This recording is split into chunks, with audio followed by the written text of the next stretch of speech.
Olá, queridos alunos, aqui é o professor Gilberto de História e estamos aqui para trabalhar com esse livro aqui, tá, pessoal? Estamos trabalhando com esse livro, né, de Patrícia Ramos Breicher, né, História do Sexto Ano. E no início de nossas aulas, nós falamos sobre a importância de estudar história e o que é a história, né? E qual é a diferença entre a história e o mito? A história, foi ministrado em sala de aula, que a história é a ciência humana que estuda o ser humano e suas ações no tempo, concomitantemente ou simultaneamente aos processos e eventos do passado. Então, a história é uma ciência. A história é uma ciência que estuda, né, as estruturas políticas, econômicas, sociais dentro de uma sociedade, do passado e também do presente. Então, a história é uma ciência de fundamental importância para a formação do indivíduo, para a formação do ser humano como pessoa, porque ela tem alguns objetivos. Por exemplo, a história tem o objetivo de tornar nós, seres humanos, pensantes, pessoas que raciocinem, pessoas que tenham a capacidade intelectual de resolver os problemas, resolver nossos problemas cotidianos, resolver os problemas até mesmo da sociedade e até mesmo de alguns amigos, colegas, né, pessoas que precisam de um auxílio no campo intelectual. Então a história é de fundamental importância para a vida do ser humano, né? Então, qual é a diferença entre a história e o mito? Vamos compreender isso aí. A história, conforme já dissemos, é uma ciência. Então, logo, a história como ciência, ela busca, né, nas fontes históricas a veracidade dos fatos. E esse é o trabalho do historiador. Então, o trabalho do historiador, o historiador é como se fosse um detetive. Ele procura pistas, né, nas fontes históricas do passado e procura compreender essas fontes para poder reconstruir a história e recontar a história com a máxima veracidade possível. Então, a história, ela é uma ciência que busca a verdade, a veracidade dos fatos. Já o mito é o contrário disso. O mito não se preocupa com a verdade. O mito é uma história contada, mas que não se preocupa com a verdade dos fatos. Por exemplo, vou dar um exemplo aqui de mito. O filme do vampiro. Né? Vampiro, tem comprovação científica que um homem vira um vampiro e ele usa o dente lá e morde a pessoa e a outra pessoa vai virar vampiro também? Não tem comprovação científica. Então, logo, um filme de um vampiro é um mito. Assim são os contos de fada, são as fábulas, né? Então, por exemplo, a Cinderela é um mito ou é uma história? É um mito, né? Porque a história da Cinderela foi uma história inventada, foi uma história criada por um homem, né? E ali ele criou aquele cenário todo e fez aquela história, né? Por exemplo, quando nós falamos que Dom João VI e Carlota Joaquina e o seu filho Dom Pedro I e sua comitiva chegaram pela primeira vez no Brasil em 1808. É um mito ou é história? Aí já é história. Por quê? Porque tem fatos que comprovam essa veracidade desses fatos. E tanto é que logo depois, em 1809, foi criada a Polícia Militar. Quer dizer, a Polícia Militar tem as suas origens, né, com a chegada de Dom João VI e Carlota Joaquina aqui no Brasil. Então não é legal conhecer a história? A gente passa a entender até a origem, não só da Polícia Militar, mas a origem do Corpo de Bombeiro, a origem das sociedades, né, a origem das organizações políticas, né? É muito bacana estudar história.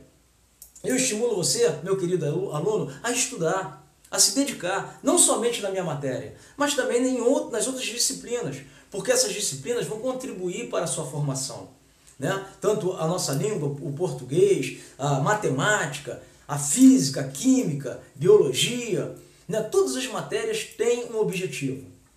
de formar você como um cidadão de bem.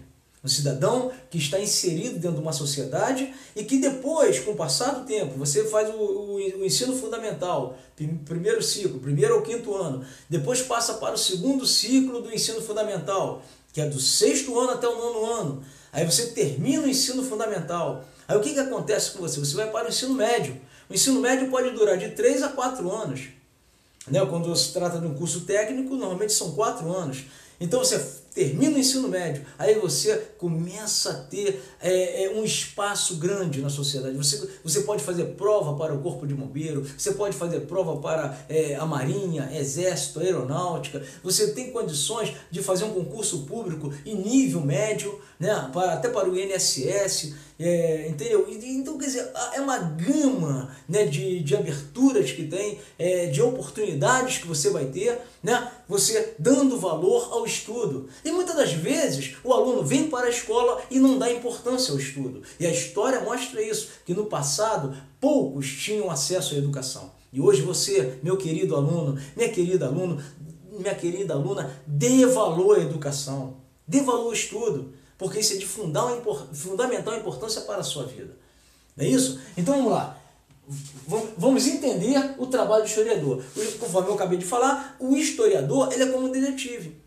Ele procura a veracidade dos fatos nas fontes históricas. E quais são essas fontes históricas? Ou, afinal de contas, o que são as fontes históricas? As fontes históricas, elas se dividem em 3 partes. Cultura material. O que é a cultura material? Cultura material nada mais são do que, conforme a própria palavra diz, material. Vamos lá, pessoal, dando continuidade ou continuação, né, à nossa ministração. Estávamos falando sobre as fontes históricas. E as fontes históricas são essas: cultura material, registros iconográficos e registros sonoros. Então, o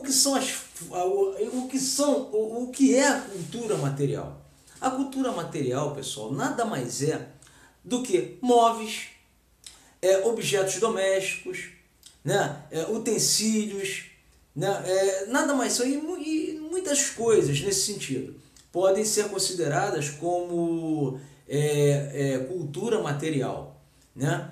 Agora, registros iconográficos. E registros iconográficos são vestígios de imagens que são o quê?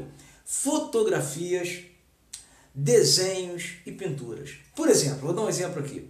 Lá no Antigo Egito, quando você vê aqueles desenhos na parede, né? Aquelas pinturas, desenhos, aquilo ali é o quê?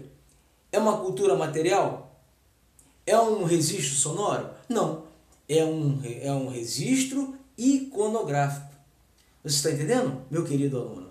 E agora vamos falar sobre registros sonoros, que é uma outra fonte histórica também, que o historiador se utiliza para poder elucidar os acontecimentos do passado e reconstruir a história, conforme já dissemos, né? Reconstruir a história e nós podermos ter um entendimento, né, sobre o que aconteceu no passado para vivermos melhor no presente. Então, registros sonoros, o que são registros sonoros? São, por exemplo, músicas do passado, discursos, né, tanto discurso político como qualquer outro tipo de discurso. O que são mais registros sonoros, que nós podemos dizer?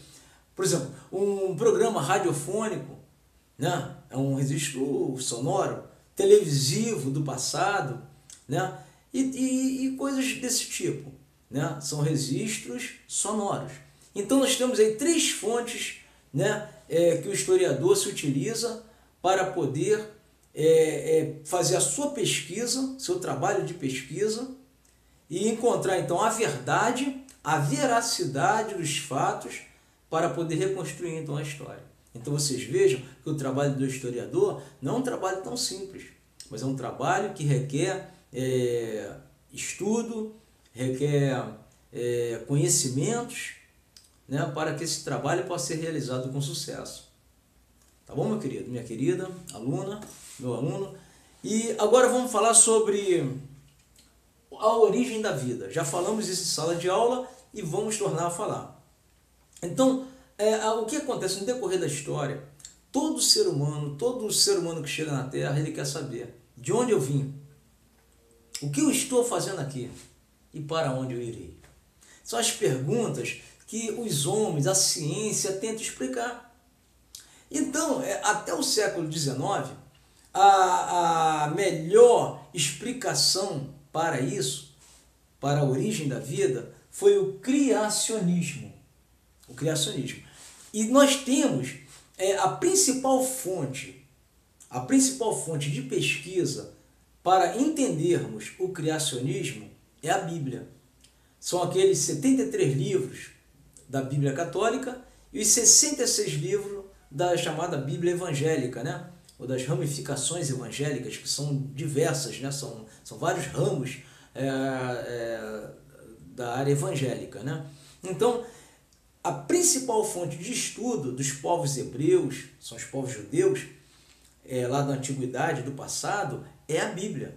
Então, é um livro que nos traz um conhecimento avançado, um conhecimento sobre esses povos, sobre sua cultura.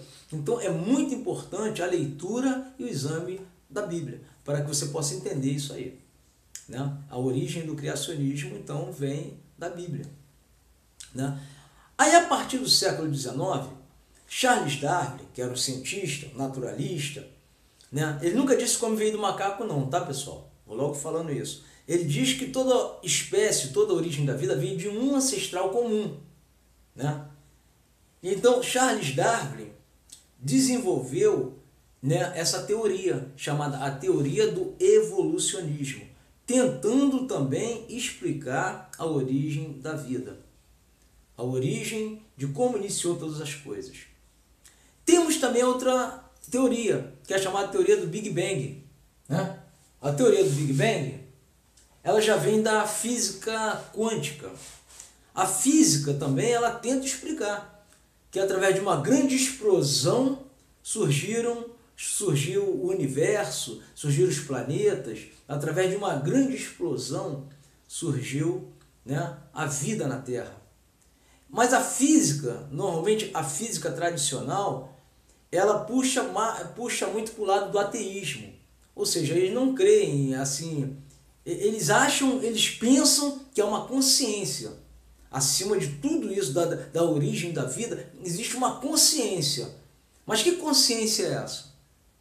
Né? Aí eu te pergunto, meu querido aluno, minha querida aluna, para a física, que consciência é essa? Chegaram agora a um ponto de falar sobre a partícula de Deus. A partícula de Deus, tirada da física também. Então vocês veem que as ciências, elas buscam também a origem da vida. Não é isso?